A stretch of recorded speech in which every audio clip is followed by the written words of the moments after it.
Alors les filles, on va se retrouver cette fois-ci pour une division, mais cette fois-ci à 2 chiffres. Donc je vous ai remis la table de 23, ici écrite. Donc pour les divisions à un chiffre, on n'avait pas besoin d'écrire la table à côté parce que normalement on est censé savoir ces tables et que ça va de 1 à 9 et que de 1 à 9, les tables on les connaît par cœur. Là, à partir de 10, on connaît, mais 11, 12, 13, etc., puis encore plus grand, jusqu'à 99, puisqu'on travaille que jusqu'à 2 chiffres pour l'instant, et bien là, après, on ne connaît plus. Donc, il va falloir d'abord chercher les tables. Donc, ce qui est bien, c'est d'écrire la table sur le côté. Parfois, vous l'avez déjà écrite dans votre cahier violet sur la feuille jaune. Souvenez-vous, on écrit au propre quand on a fini de calculer la table et qu'on l'a recalculée à la calculatrice, on l'a vérifiée à la calculatrice, on l'a écrite dans la feuille jaune, dans le cahier violet. Donc, vérifiez bien déjà que vous n'avez pas déjà écrit la table de 23 ou les autres tables que vous allez avoir à faire dans les exercices. Sinon, sur votre cahier de brouillon, vous faites la table à côté de votre division. Puis après, vous la vérifiez avec une calculatrice. Donc vous pouvez la vérifier avec une calculatrice en tapant dans Google calculatrice en ligne ou alors tout simplement sur les téléphones ou si vous avez une calculatrice à la maison. Et puis après, vous l'écrivez au propre. Alors, le but, c'est de ne pas faire tout de suite à la calculatrice, mais de faire de tête. Alors, je ne vous demande pas de refaire 23 x 3 et de la poser, l'opération. C'est qu'il faut remarquer que dans toutes les tables, c'est comme ça. Dans la table des 2, je vais de 2 en 2. Dans la table de 3, je vais de 3 en 3. La table de 4 en 4, etc. Et bien la table de 23, je vais de 23 en 23. Ça veut dire j'additionne, je rajoute 23 à chaque fois. Donc rajouter 23, en fait, ça revient, c'est ce que je vous ai mis ici, ça c'est ce que vous allez avoir à faire dans votre tête. Ça revient à rajouter 20, puis après 3. Alors par exemple, si on part de 23, le premier résultat, 23 x 1, 23, je pars de 23, je rajoute 20. C'est-à-dire que je vais rajouter 2 dizaines à 2, ça va me faire 4 dizaines, et le 3 il ne bouge pas, 43. J'ai pas fini, je rajoute encore 3, 43 plus 3, 46.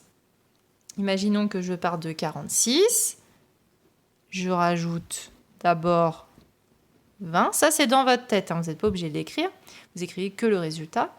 4, je rajoute 2 dizaines, ça va me faire 6 dizaines, les unités ne changent pas, ça fait 66.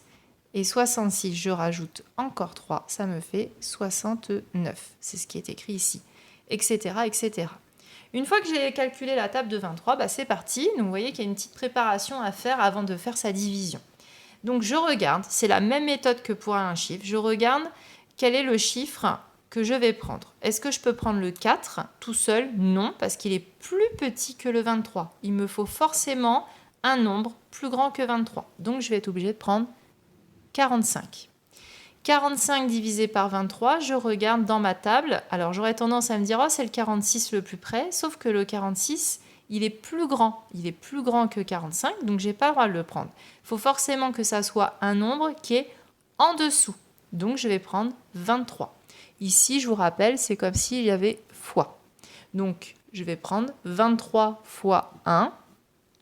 Et je remets mon résultat qui fait 23 ici. J'aligne bien mes chiffres pour faire ma soustraction. 5 moins 3, ça me fait 2. 4 moins 2, 2.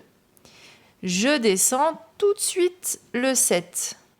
Et je cherche du coup 227 dans la table de 23. Le plus proche, c'est 207, donc c'est-à-dire 23 fois 9.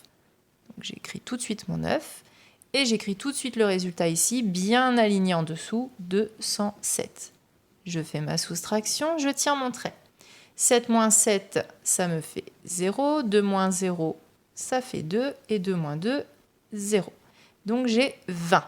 J'oublie pas de descendre le 4, donc c'est-à-dire 204. 204, je le cherche dans la table de 23. Je ne vais pas pouvoir prendre le 207 parce qu'il est plus grand que 204, même si c'est le plus proche. Donc je vais prendre celui qui est en dessous. Donc c'est-à-dire 184. 23 fois 8. Donc j'écris 23 fois 8. Tout de suite, je mets le résultat, c'est 184. Je fais ma soustraction. 4 moins 4, ça me fait 0.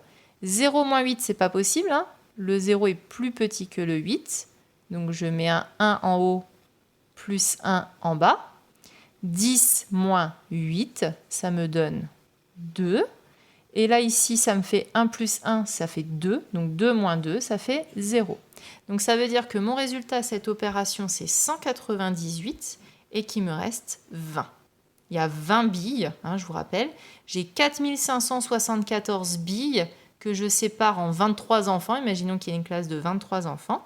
Ça veut dire que chaque enfant aura 198 billes. Mais il y a 20 billes que je ne peux pas répartir parce qu'ils sont 23 et j'en ai que 20. Je les mets de côté. Je mets les 20 billes de côté. Mais chaque enfant aura 198 billes. Il n'y aura pas de jalousie. C'est un partage. Mais ça, je ne peux pas le partager, j'en ai pas assez. Donc voilà à quoi sert le reste. Donc c'est important d'aller jusqu'au bout. Je sais que je suis allée au bout de ma division parce qu'ici, je n'ai plus de chiffres à descendre. Voilà, donc je vous laisse faire les exercices et puis regarder après la correction.